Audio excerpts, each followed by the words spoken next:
TopMedTalk. Hi, it's Desiree Chappell, and this is TopMedTalks. Coming to you today from Louisville, Kentucky, where I live. Thought I would take the opportunity to catch up with a friend and a colleague. We've been meaning to do this for a while now. Dr. Jeffrey Gum, he is a spine surgeon here in Louisville for Leatherman Spine Center, and he has been with that group for some time now. I'll let him tell a little bit more about himself in just a second.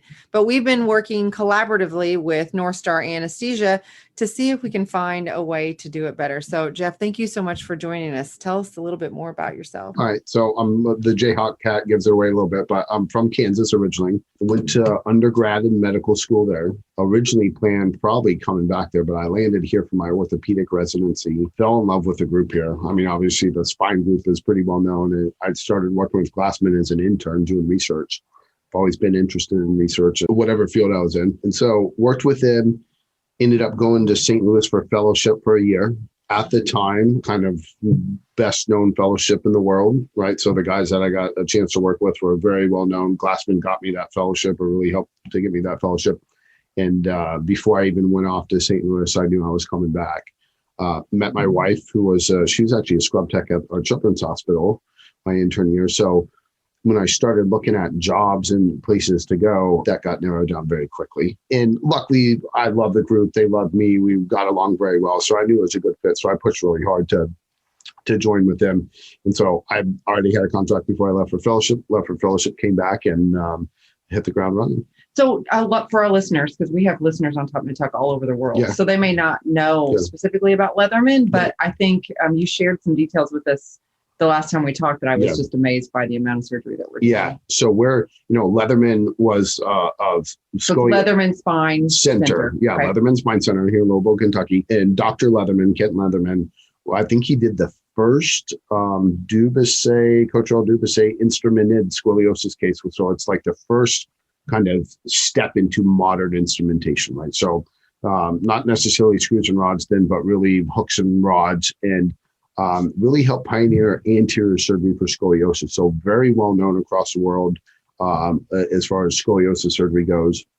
So that's where the name came from. He was really the person who started the group. And then where we're at today, we've been in the top 3 as far as volume for at least 7 or 8 years. In the country? Yeah, in the U.S., which actually I think is probably translates across the world. I don't know where we're at across as far as world numbers. But somebody told us last year that we were one, but I saw some stats saying that we're 2, and it depends on how you dice the cases. But either way, we're top 3 as far as volume goes. As far as publications and research, we're over 100 publications a year within the group. We're affiliated with University of Louisville, so a lot of us have faculty status with them. Some are full-time faculty, some are Gratis faculty. And so some research comes from that component of it, but we have our own research entity, our own research director. So, a lot of academic work for a private group or what the outside world would look at as a private group. Yeah, absolutely. And tell us a little bit about some of the research interests that you have. Yeah. So I'm, at first, so because my fellowship was very heavy deformity, I've always had an interest in doing research in spine deformity. I kind of rolled into some economics work real young. I've always was somebody that was paying attention in the surgical lounge as a resident, and you kept hearing like more and more complaints about insurance companies and all this, the economics behind care, the business behind what we do. And so I gravitated towards an interest in economics of what we do, trying to show value, right? And then, we're in the heart of this opioid epidemic, right? So around here, when I started here, the patients that we would see in the office were on these massive dose of opioids. And I always thought that it was patients seeking those doses, right? And we'll come to find out it was really the providers are more responsible than the patients. And then all of a sudden you start to see this heroin use skyrocket and all the downstream effects here. And I was probably about 2 or 3 years in the practice, and I was on call for a week, and I looked around and I realized that, we get at least an operative osteo case a night, if not more than that, because of IV drug use. Mm-hmm. And this kind of light bulb went off of like, what are we doing wrong? Right? Yeah. Or are we doing something wrong? And what can we do to make it better? And so that's where I started to get, partnering with you guys and started to get really interested in kind of opioid reduction and minimization techniques from the spine perspective. Yeah. So, you were kind of showing us some numbers, like you said, in Kentucky, we've been hit particularly hard. Yeah. Some people would say that we're kind of moving, we are doing better. Yeah. Like, do you feel that here where we are? And you can say no. Yeah. No, I definitely think we are. I mean, I think we are in our local bubble, right? So our hospital, our care of patients, right? We with partnership with you guys, we made lots of progress, in my opinion. I think, if you go a little bit farther rural, we've made some progress, but not as much progress. So I think the city of Louisville has kind of got its act together a little bit. You go a little bit farther out, maybe a little better about it. And some of that is, from our perspective, is like the press, right? It depends on what's hot, right? And because what's been going on for the last year, the press isn't advertising and talking about it as much. And so I feel like we see it less and less on the news, right? But in practice, we have definitely seen those numbers come down. Oh, that's good. Right. And so I think 18 was really our peak year when we started to look at the numbers where, the number of cases went up about 12-fold over a couple of year span. That's a lot of operative cases due to IV drug use. Yes. So we're doing a better job in me and you and what we do on a day-to-day basis. Our impact it can make a difference, but if the rest of the community is not doing things, we make a chip in our individual patients' lives that we take care of. But on a community basis, we couldn't change that unless other people were helping. You present a lot to around the world, actually, on the work that you do. Do you feel like the vibe is the same? Like opioids has been a problem. I know in the US, we talk. My partner Monty is in the UK, and it's never quite been the same problem over there. What is your worldview when you think about it? That's a great point. So nowadays, most of my travel and research has been kind of weighted a little bit more towards robotics, but this is definitely becoming more and more of an interest within the US societies and meetings that we go to. So what's interesting is our research director is from the Philippines, right? And all these opioid studies that I started to do 3 or 4 years ago, and the comments was like, "You Americans, it's only an American problem." And so and that kind of made me take a step back and look at it. Is it a cultural issue, right? And there is a component of it. If you look at the U.S. The typical patient demands X, right? So don't work hard for this. I want this fixed, right? And so when we started to compare and look at, Japan, China, India, Canada, South America, England or UK area, it is definitely not the same rate across the world, right? And there's certain cultures or societies that it is very taboo for opioids, period. And the only time you get them is acute surgery or broken bone or something acute like that. And so I don't think it's like that across the world. We did find in Europe and Canada that their numbers were pretty similar, at least on the spine side of things. Okay. So, well, that's good to know. Because it's always good to kind of have some kind of comparison. One thing I've noticed is our marketing for big pharma, for some of these other, it's just different here in the US. Way different. And, I think if you dissect where we were 10 years ago and where we started to go down this wrong path, you could argue that contributed to some of it. But the reason I was really interested in that, looking at those numbers, is that lets you, if you can do these surgeries and people do well and they're satisfied, right? You don't have to rely so much on opioids. It's an education and cultural issue, right? And so, if you have that basis, then you can really work towards a goal of minimizing them without sacrificing satisfaction. Yeah, absolutely. So you recently gave a presentation, like I said, to our anesthesia group when we were doing our regional conference and learning about blocks and things like that. Because that's one of the things that we're doing as North Star Anesthesia here in our Louisville site, is really trying to figure out how to incorporate that. And we thought it would be great for you to come and talk to us about your experience. Now, tell me a little bit about some of how you kind of got into this and started going down this path with I've always been interested in research because it makes me, I feel like I understand what I'm doing better, right? And then you critically evaluate what you do on a day-to-day basis. But one of the things that looking back on, my short 7-year career in practice is finding people to partner with that have similar interests and goals. And, it just happened to be that there were a few folks that I was around, Ben Sanpredero and JHB, and then you come along and people that had a very similar interest. And it was just kind of OR discussion, and we start to work together towards a common goal. And next thing you know, we have all these new initiatives, right? So ERAS came into play. We start talking about tap blocks. We start talking about, Ben brings up OFA, and all of a sudden the next day I get 100 articles emailed to me, and he's like, he's been really thinking about this. And so, and OFA opioid-free anesthesia, which in spine surgery, it's a little bit different than I think a total hip or total knee, where it's a very short duration, high impact, short duration, where most of our spine surgeries are a little bit longer than that. And so OSA, opioid sparing anesthesia, I think is almost a more appropriate term, but trying to get rid of as many opioids as possible.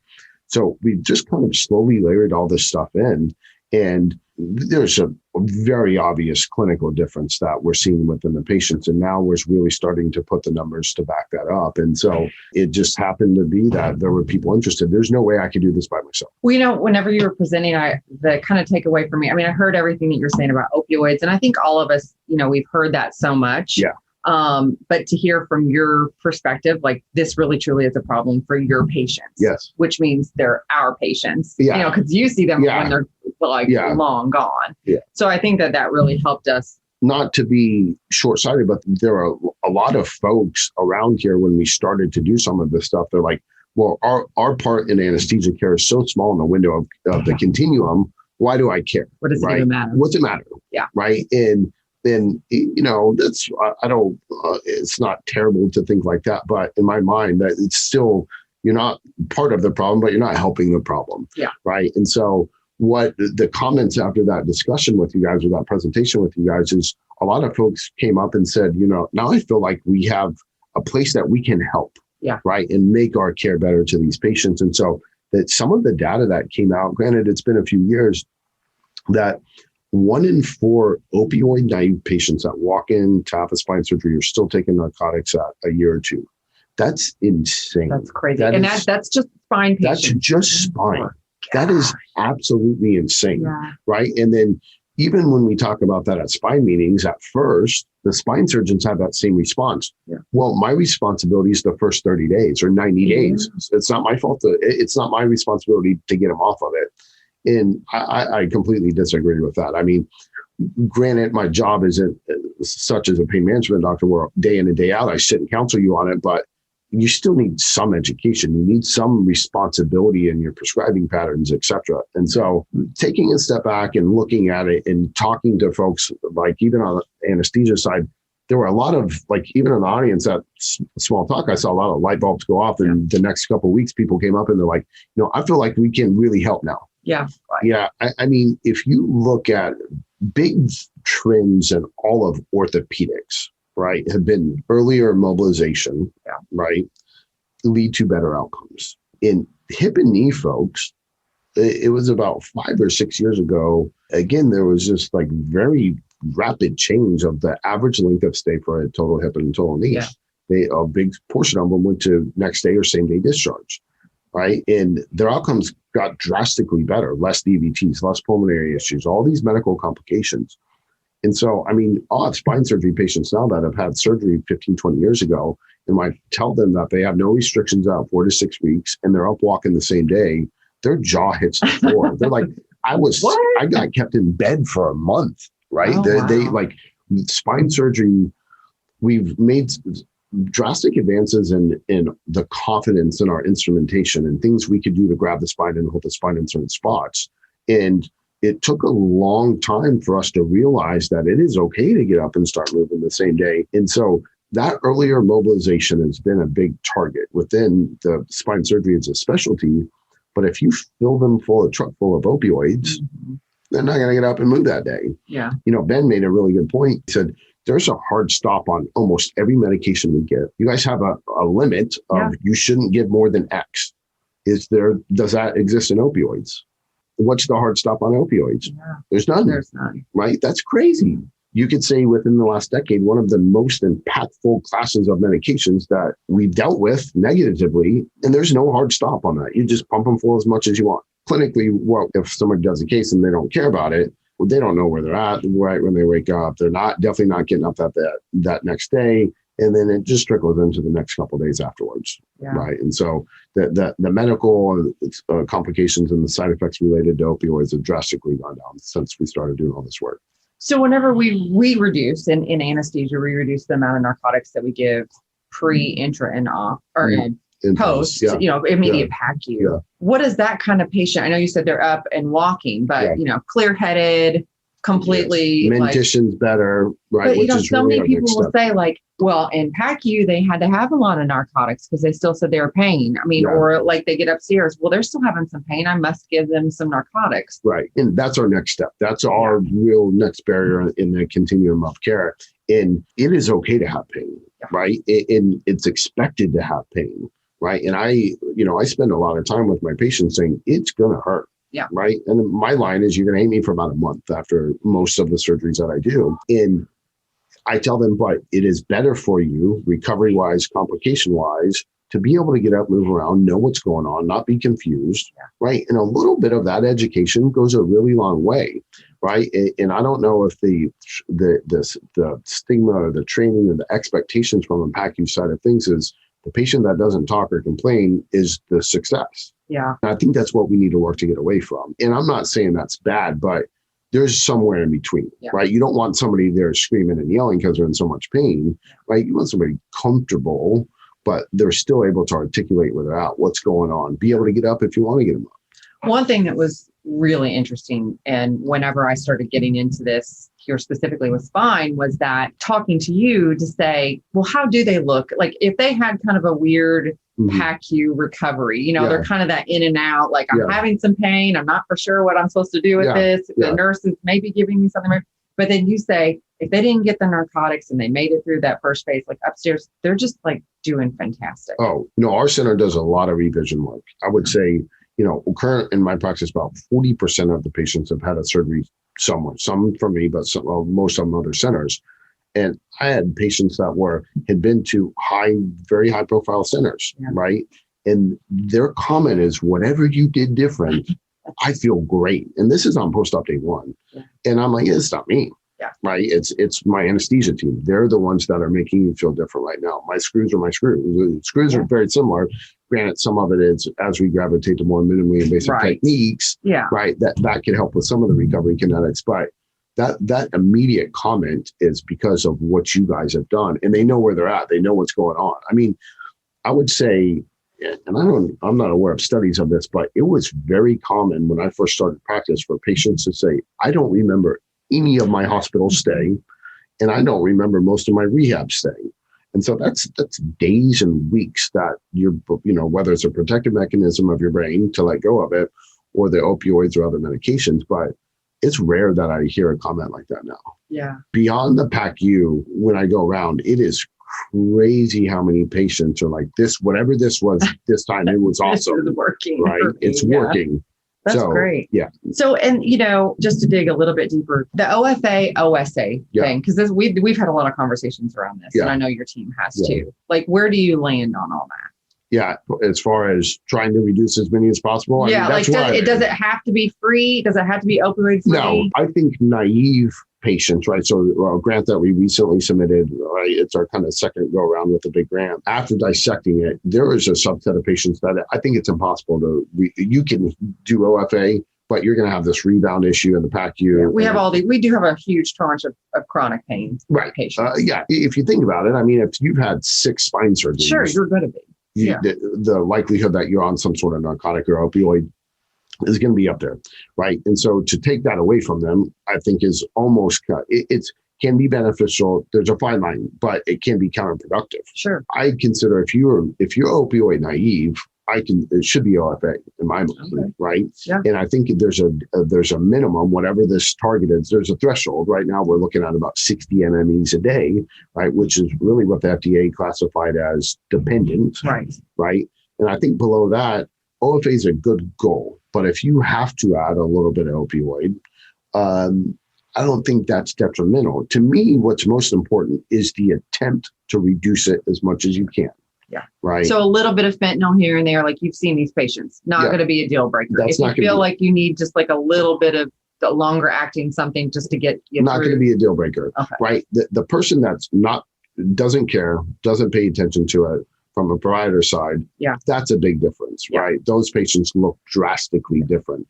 The person that got a little bit of fentanyl, you don't notice a difference clinically, right? And so to me, I'm interested, when we started to go through this and my research director was dicing the data, she took half of the OFA, which were OSA patients out of the cohort, because she was like, they got one, a little bit of fentanyl. Yeah, a little dose. And I said, no, I'm more interested in the method, the technique, the attempt of trying to reduce it, right? And I think by doing that, that's where we're changing outcomes. Yeah, that's fantastic. And you've seen, so we're talking about the immediate post-op, but what about longer term for these patients? Longer term, they are, so you probably get pretty close to a similar result 3 months, 6 months, or a year down the road from a recovery perspective. Purely like my spine is fixed and I'm participating in activities of daily living. But it's what that first 3 months looks like, right? And that first 3 months is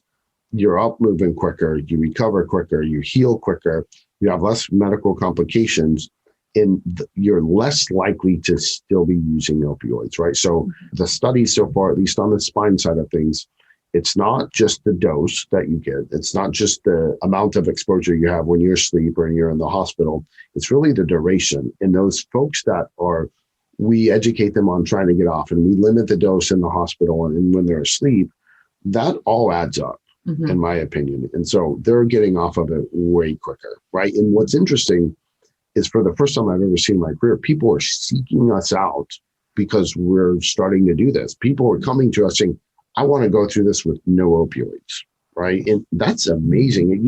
10 years ago, it was the opposite. How can I get as many as possible? Yes. Right. I need to make sure I'm pain-free. I don't want pain. Exactly. And that's that pain-free that, I talked about in the lecture, that pain is our fifth vital sign. Yeah. That is not realistic. Right. Yeah. And when I offer surgery to somebody and counsel them, I never say pain-free, right? And I say my goal is to get rid of half your axial back pain, right? I could get rid of the majority of your leg pain, if not all of that. That's the predictable part of it. But if a surgeon's promising you pain-free, I would go up. So in all of that just falls into realistic expectations. Yeah. And so when patients understand that it's going to be uncomfortable, they need something, but that doesn't mean you need to up your opioids or take more opioids or take them longer, right? Then they start to understand that process more. What I love about you, Dr. Gum, is that you're always like wanting to share your knowledge, and like spread the word about this. So what are some of the biggest takeaways from your experience so far as a surgeon in this part of the world? It's like, what can we do together to make this better? Yeah, I think even if you look at the continuum of care, the 2 or 3 big things, if you look at the continuum of care, wherever you fall in that, and however big or small part you have in that, you still have a part, right?